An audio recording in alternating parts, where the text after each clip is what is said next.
자, 오세훈 이야기로 한번 가겠습니다. 사실은 오세훈은 지금 사면초가죠. 뭐 저쪽에서 나오는 메시지, 내가 그래서 경계하자는 것 중에 하나가 그런 거였거든요.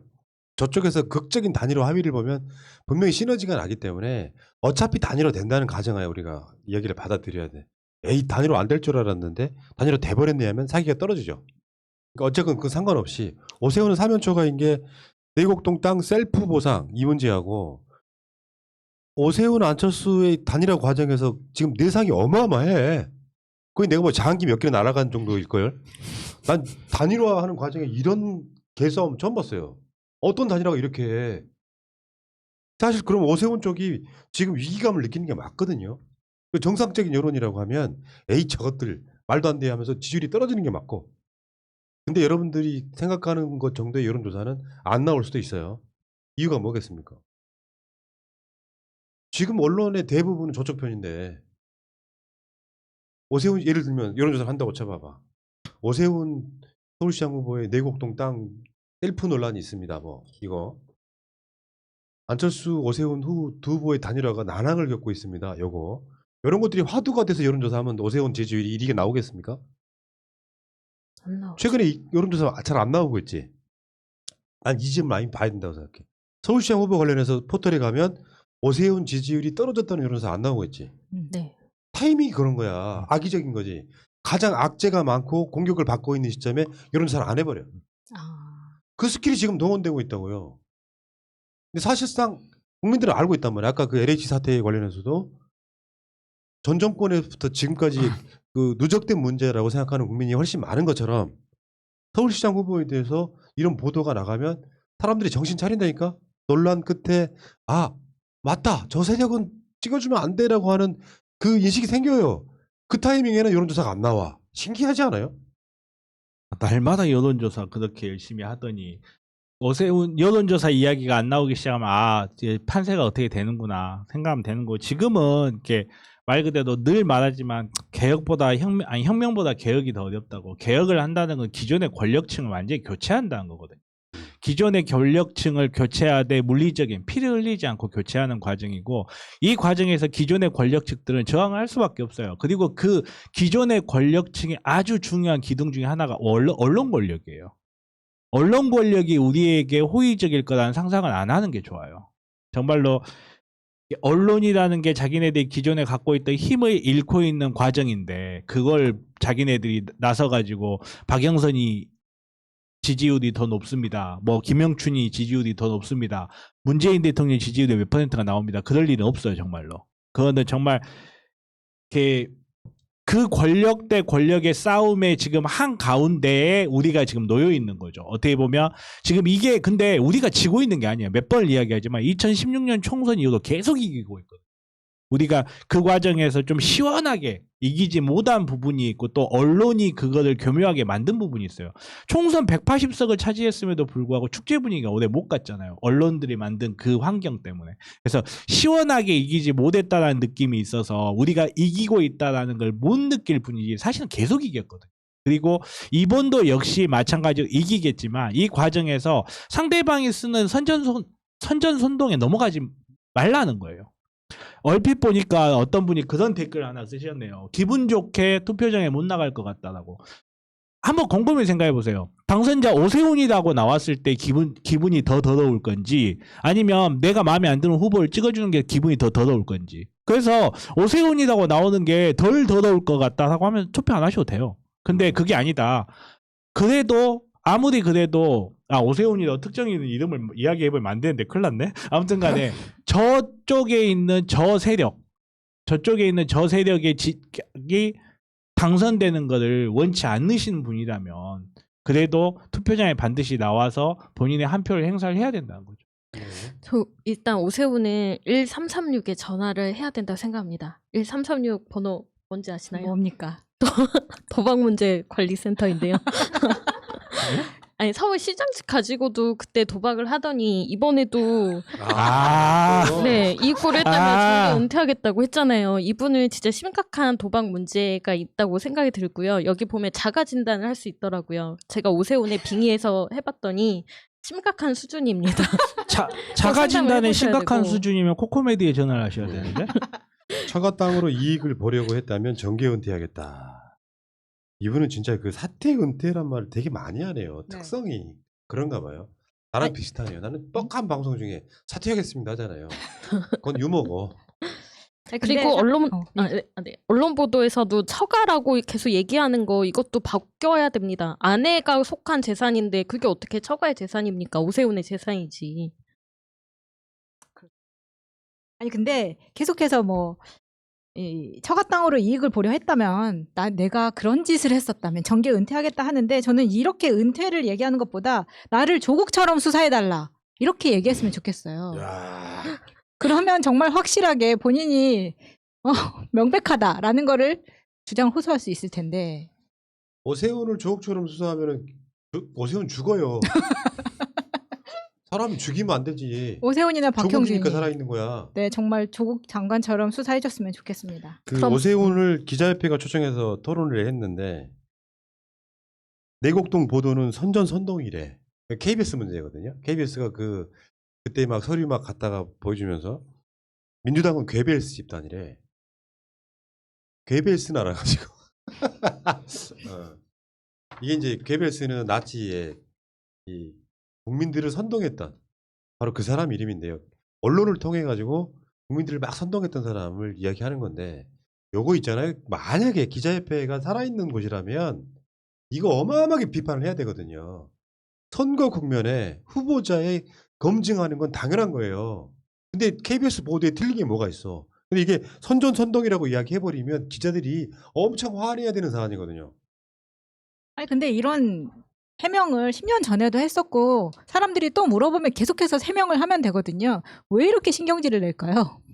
뭐 신경질이 나겠죠. 아픈 데를 자꾸 찌르는데 왜냐면 아픈 데를 찌르는데 그 화가 나지. 아픈 데를 찌르는 게 10년 전과 그 깊이가 다르기 때문이거든요. 돌 나왔나 보죠. 계속 이제 곪고 있는데 거기를 계속 찌르니까. 그러니까 10년 전에는 대충 해명해도 넘어갔었던 거를 지금은 그렇게 못 가니까 미치는 거예요. 그러니까 지금. KBS 이런 게 보도가 나오니까 또 민주당에서 그걸 문제 제기를 하니까 그런 얘기를 한다고. 10년 전에 이미 해명했던 건 곰탕이냐 우려먹냐 하는데 그 문제가 또 제기가 되잖아요. 또 해명하면 돼요.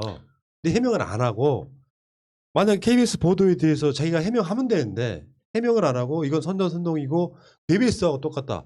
이렇게 이야기했다는 건 찔리는 게 많은 거죠.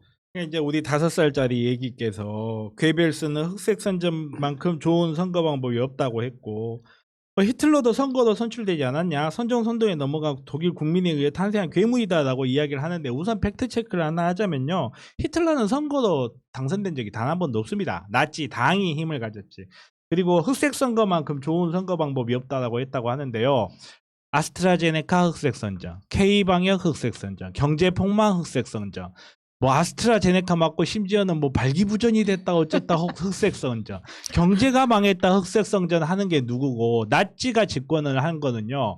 그때 당시에 검은 목요일 사건이 있은 후부터 계속해서 상대방 집단에 대해서 무능 프레임을 씌워왔어요. 계속 무능 프레임을 씌워오고 그때 당시에 바이마르 공화국에 대해서 무능하고 경제를 살려내지 못한 걸 해서 그 흑색 선전으로 당 힘을 잡은 게 나치당이었고 그리고 제가 한 가지만 이야기를 하면요. 더 이야기를 하면 그때 당시에 힌덴부르크가 대통령 선거에 당선되고 나서 나치당이 그 의회 운영을 어떻게 하냐면요. 상대방 집권당이 어떤 의견을 내건 동의를 안 해요. 그냥 의회가 열리면 나가버려 다. 어디서 많이 본 거 아니에요? 절대 협치 안 하고 뭐 하자 그러면 나가버려. 우리는 동의 못해. 나가버려. 그리고 나서 경제 폭망 프레임에서 집권을 한 세력이 있어요. 나치라고. 근데 여러분들 머릿속에 다른 당이 생각날 거야. 그러겠네. 국민의 근데 어디서 지금 감히 지금 어디서 괴벨스 하나 지금 주워 듣고 와가지고 괴벨스가 아니, 어쩌고저쩌고 하고 있어. 그러니까 이 무식한 놈이 우리 같은 사람들은 언론학에서 제일 유명한 인물이 괴벨스예요. 이름부터가 좀 괴이하잖아요. 괴벨스. 그 괴벨스하고 지금 KBS 보도를 연관시키는 거. 진짜 괴벨스는 이명박한테 박형준 같은 놈들이 괴벨스인 거예요. 그래도 괴벨스가 아무래도 박형준하고 그러니까. 비교되면. 아니, 그러니까 굳이 말하자면 그런 거예요. 박근혜 할 때 이정현 이런 그쵸. 사람들이 사실상 괴벨스인 거예요. 근데 그 괴벨스를 누구나 다 아는 괴벨스를 KBS의 선거 검증 보도를 괴벨스라고 하면 이자가 얼마나 개념이 없는지를 그냥 보여주는 거예요. 그러니까 졸라 쫄고 있구나. 그 팩트에 대해서 반박을 못하고 이건 선동이네요. 왜 언론사가 선거에 뛰어듭니까? 언론사가 그러라고 있는 거야. 선거 캠프들이 다 못하는 거를 그러면 언론사가 뭘 어떻게 해야 되냐면은 이쪽 캠프에서 이쪽 캠프를 공격하는 거를 보고 보도만 해주는 거야. 그게 언론입니까?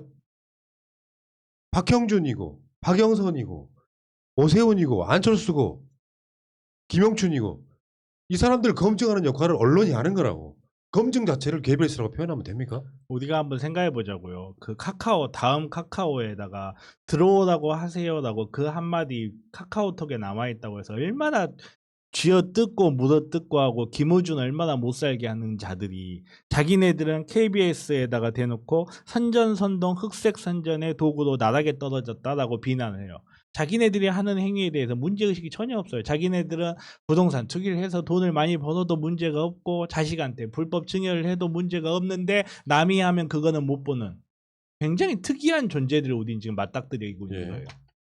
자, 근데 진짜 이 거짓말을 낳아서 계속 거짓말을 낳아서 결국에는 내곡동 땅이 그린벨트가 풀린 게 간단히 말해서 국장 정결이어서 난 몰랐다. 이 자체가 불법, 그러니까 오세훈 자체가 거짓말한 게 그냥 드러났잖아요. 이 건 자체는 국장 정결일 수 없는 건. 상식으로도 그래. 그린벨트 하나가 해제돼가지고 뭐가 지어지는데 시장이 그거를 결제를 안 한다고? 그걸 누가 믿으라고? 근데 왜 거짓말을 했겠냐고. 찔리는 게 있으니까 거짓말한 거예요. 이 사건은 그냥 쉽게 오세훈이 거짓말했다가 아니라 이 사람은 이걸 알고 있었다라고 보는 게 더 정확한 분석입니다. 내가 연관성이 없다는 것을 증빙하기 위해서 거짓말을 가져와. 이거는 내 건이 아니고 국장선에서 처리된 거라 몰랐다. 사실은 오세훈이 너무 잘 알았기 때문에 이렇게 거짓말을 끌어들이는 거예요. 이제 2011년에 나는 꼼수다가 한참 이게 유행을 했던 시절에 내곡동 특집 방송이 있었어요. 그때 당시에 정봉주가 김어준한테 그런 말을 하거든요. 내곡동의 그린벨트가 도대체 어떻게 풀렸는지 모르겠다. 그린벨트가 풀리는 거는 이거는 대통령 백도 안 된다 이런 이야기를 해요. 그러니까 김어준이 아니 여기는 풀렸는데 아 맞다 우리 각하는 각하지 하고 이런 게 하는 편이 있어요. 기억을 되돌려 보면 다들 누구나 다 기억나실 거예요. 그만큼 그린벨트가 풀린다는 게 굉장히 중요한 일이거든요. 굉장히 중요한 일이고 그린벨트가 풀리는 게 굉장히 중요한 일인 가장 중요한 이유가 그린벨트 한번 풀려버리면 회복이 안 돼요. 근데 이걸 국장이 판단해가지고 한다고요? 이게 국책 사업이야. 그러니까요. 국책 사업인데 국장이 이거 결제하고 시장을 모른다고. 이건 악랄한 거짓말이거든요. 진짜로 몰랐다고 하면 이 사람은 그냥 시장하면 안 되는 사람이에요. 그렇죠. 하면 정말 무책임한 사람이에요. 무책임한 걸 떠나서 완전 개무능인 거야. 그 국장이 최순실인 거야. 선거운동 과정에서 이걸 검증을 안 한다고? 이걸 검증한다고 KBS라고 이야기해? 그리고 이게 또 재밌는 게 뭐냐면 그래놓고 뭐 그때 당시 직원들이 양심 선언하면 뭐 자기가 뭐 물러나겠다 이런 이야기 했잖아요. 말이 안 되는 게 그러면 자기가 국장 그때 당시에 국장인지 과장인지 데리고 와가지고 네가 했지? 내가 그때 너한테 뭐 시켰냐? 이렇게 하면 될 텐데 누군지 알 거 아니야 뻔히. 근데 그런 건 없이 양심 선언 해봐. 그 워딩도 재밌어. 양심 선언이래. 양심 선언인지 아나 봐요. 확실하게 그 국장이 또 우리는 여러 영화나 소설들을 통해서 추측해 볼 수가 있잖아요. 추측해 보면 그 국장은 여기서 덕을 보지 않았겠느냐라는 의심도 해볼 수 있다는 야, 거죠. 근데 진짜 그 36억 정도가 그것도 10여 년 전에 36억을 보상을 받았다. 손해본 건 분명히 아니고요. 다시 한번 정리해드리면 뭐 쉽게 예를 들어서 시세가 100만 원짜리인데 85만 원 평당 받았다. 이거 사실 거의 이게 이제 기만술 같은 건데 작전 세력 이런 사람들이 여기는 계속해서 그린벨트 풀린대 하면 평당 5만 원짜리가 점점 올라요. 거래를 할 때 올랐다는 개념이 이 사람이 아버지가 얼마 주고 샀을지 모르지만 부인 아버지가 장인이 샀을지 모르지만 계속 올라요. 그리고 실제로 그 당시에 시세라고 하는 건 뭐야?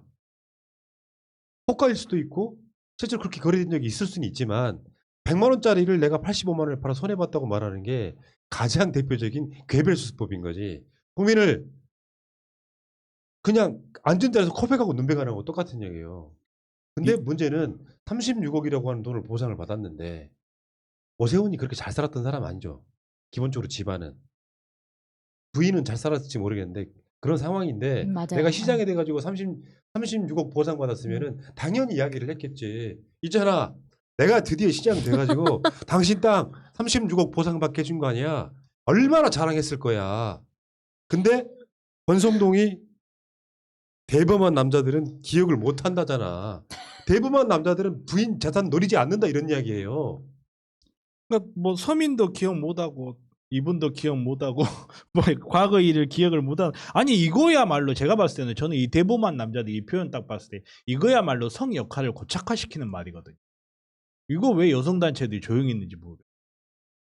아니 대범한 남자들은 기억 못해 하면 누구 워딩들 따라가면 그럼 여자는 쪼잔해서 다 기억하냐 이런 워딩이 나와줘야 난 되는데 다 기억하는데. 왜 조국 장관 때 정기식 교수가 하는 그 뭐 펀드나 이런 거를 그렇죠. 조국 장관이 네. 몰랐을 리 없다라고 보도했던 놈들은 이거를 비판해줘야죠. 그러네. 36억이 걸려 있는데 조국 장관들은 손해를 봤어. 조국 장관님네하고 얘네들을 비교를 하면 정말 어디서부터 시작해야 될지도 모르죠 사실. 진짜로 답이 안 나온다 정말. 근데 오세훈 입장에서는 오세훈을 편드는 건 아니고요. 이 땅이 이제 8분의 1이 공동 소유거든요. 그러면 와이프가 이제 8분의 1을 가진다고 보면은 36억에서 8분의 1이잖아요. 그러면 한 4억 5천, 5억 정도, 5억이 좀 안 된다고 치면 이 돈으로 사실 자기는 받은 게 없다라고 주장을 하는 거잖아요. 내가 직접 받은 게 없다. 아니 그게 오세훈 부인만 이야기하는 거고 그건 8분의 1은 그 전체 땅은 네, 처가. 처가의 소유인 거잖아요. 그러니까 처가에 자기의 어떤 위신을 세우는 그런 역할을 그렇지. 해줬다는 거죠. 근데 그 당시에 2011년 정도에 그러니까 이 보상 받은 게 10년 전이라면서요. 그때 뭐라 그러냐면 오세훈이 딸 등록금에 허리가 휜다 그랬어요. 난 이런 게 너무 가증스럽다고. 내가 딸 등록금 때문에 허리는 휘지만 그래도 반값 등록금은 반대한다. 알고 보면 난 돈이 있기 때문에 반값 등록금 반대한다는 이야기예요. 아 원래 사람 허리뼈가 잘 보면 휘어져 있어요. 아니 어떻게 하면 그 땅을 그림에 대해서 풀가를 이렇게 뚫어지게 쳐다보느라고 허리가 인 거 아닐까? 아 그럴 수도 있겠네요. 아무튼 진짜 이 사람들 놀랍다. 야 대범한 남자들은 기억을 못한다. 이거 보고 나 빵 터졌네. 아이고 나는 대범하지를 못해서. 푸나님 엄청 대범하잖아요. 칠레에 평야가 있는데 기억을 못해. 여기 탄자니아에도 있고요. 저기 아프리카 뭐 아메리카, 미국, 캐나다에도 있습니다. 제 땅이. 네. 기억을 못해요. 대범해. 정말. 아니 아이고, 근데 나도 기억 못하는 것 좀 있었으면 좋겠다. 권성동이 이렇게 나와서 이런 워딩으로 인터뷰를 할 수 있는 것 자체가 이 사람은 강원랜드를 통해서 엄청난 일을 저질러 놓고도 무죄를 받았기 때문에 이렇게 뻔뻔하게 나와서 또 이렇게 활동하는 겁니다. 그러니까 대범한 남자다 무슨 이득을 받아니 기억을 난 너무 못하는 거지. 이런 게 너무 개탄스러워요. 근데 오세훈이 대범하긴 한 게 그 내곡동 때 주민들 반대가 진짜 엄청나게 심했다고 나와 있거든요. 그 기사들이나 이런 것들 예전 거를 다 찾아보면 3년 넘게 계속 반대를 했었다고 하고 당시에도 오세훈 쪽이 서울시 쪽이 보금자리 주택지구를 엄청 서둘렀다는 게 느껴지는 게 2019년 8월에 주택지구 지정이 제한이 됐는데 한 달 뒤에 이제 환경성 검토를 해야 되잖아요. 그때 협의를 한 달 뒤에 바로 완료를 했고 그다음에 2019년 12월 3일에 주택지구로 지정이 됐는데 바로 일주일 뒤에 환경영향평가서 초안이 접수가 됐대요. 보통 이게 몇 년이 걸리거나 아니면 최소 몇 개월이 걸려야 되는 건데 일주일 만에 접수가 돼버린 거예요. 환경영향평가서가. 그래서 그때 당시에 환경단체들이 조사를 제대로 한 적이 없다. 현장에 나온 적도 없다. 이런 식으로 기자회견도 많이 했었고 또 SH공사는 내곡지구 조경 설계를 이제 공모를 했는데 이게 18일에 공고가 나왔는데 접수 기한이 딱 3일 뒤인 21일이었다고 합니다. 그러면 진짜 이건 공모를 했다라고 볼 수 없잖아요. 정상적인 공모를 했다라고. 이런 굉장히 여러 가지 문제들을 사실 파고 파면 있을 수가 있는 문제라서 이걸 다 모른다라고 하는 거는 대범한 게 맞다고. 그러니까 그게 아니라 거짓말을 하는 이유는 너무나 잘 알고 있기 때문에 거짓말한다니까요. 거짓말의 흐름을 보면 이것을 풀려고 노력했던 사람이기 때문에 나오는 거짓말이에요. 아니, 정말 살라미 전술이죠. 음. 딱 자기 필요한 만큼만 싹 인정하면서 넘어가는. 그러니까 처음에 그 노무현 정부 때라고 하는 것 자체가 사실은 거짓말이 노골적으로 드러난 네. 거예요. 내가 이 사건에 대해서 저번에 그때 10년 전에 선거할 때 이게 공격받았던 건데 어찌어찌해서 넘어갔어. 지금처럼 막 SNS가 발전 안 됐던 그런 시절에 가까우니까 이게 다시 꺼내지니까 사실 어마어마하게 찔렸던 거지. 이게 다시 들고 나오면 되게 조마조마한데 그게 딱 커진 거예요. 그러니까 이거 노무현 정부 때 뭐 그린벨트 해제된 거다. 이렇게 거짓말 하는 것 자체가 알았다는 반증이에요, 그게. 그렇죠. 예. 예를 들어 이 문제가 다시 터졌다고 하면은 그 문제에 대해서 오세훈이 진짜로 몰랐다고 하면요. 그런 식으로 거짓말 할 리가 없는 거죠. 두서가 없는 거짓말이 나와야 되는데 음. 정말 이렇게 흐름이 있어요. 거짓말이. 어디에서 차단해야 되겠다라고 전략적으로 판단한 게 느껴지는 거죠. 그러다 보니까 거짓말이 계속 반복될 수밖에 네. 없는 그 피노키오 오세훈이라는 소리를 들을 수밖에 없는 상태에 이루어진 건데 선거에서 가장 많이 검증해야 될 것이 첫 번째가 도덕성인데 도덕성의 첫 번째가 거짓말하지 않는 겁니다. 빵점이네. 말하자면 어떤 논란들에 대해서 나는 사실 그 당시에 이랬다라고 내가 할 수 있는 최선의 답을 하면 그 평가를 시민들이 하는 거예요. 아, 저 사람은 이해가 된다. 저 논란들에 대해서. 이게 아니라 이 사람은 계속 거짓말을 함으로써 자기가 했던 거를 숨기려고 하는 의도가 보이잖아요. 사실 후보자로서는 완전 탈락해야 될 사람인 거예요. 맞아요. 그게 말씀드렸다시피 10년 전에 했던 해명인데 다시 해명을 하면서 이게 거짓말을 하고 또 뭐 실수를 하고 이런 게 말이 안 되거든요. 그리고 그때 해명했다니까 해놓고 해명한 내용 자체를 말하지 못해. 그럼 안철수 걸로 다니나 하는 걸로 결정해야 되겠네. 그렇죠. 아니 그리고 국책 사업인데 시장 보고 안 받았다 이렇게 이야기하는 것 자체가 이 사람한테 다시 한번 서울시를 맡길 수 없다라는 결론에 이르게 그렇죠. 하는 어느 거예요. 정 논리라도 네. 그렇게 되죠. 국책 사업이 국장 책임 사업이라는 뜻이거든요. 자, 36억 대범하신 우리 오세훈 시장 후보 이야기했는데 이 사람이 후보가 될 일은 아니 당선이 될 일은 저는 없다고 봐요. 저는 불가능하다고 네. 봐요. 자, 여러분들이 지금 그 서울시장 관련한 여론조사가 포탈에 안 띄워지는 이유를 곰곰이 한번 생각해 보시기 바랍니다. 오세훈은 완전 사면초가다. 그 이야기는 여기까지.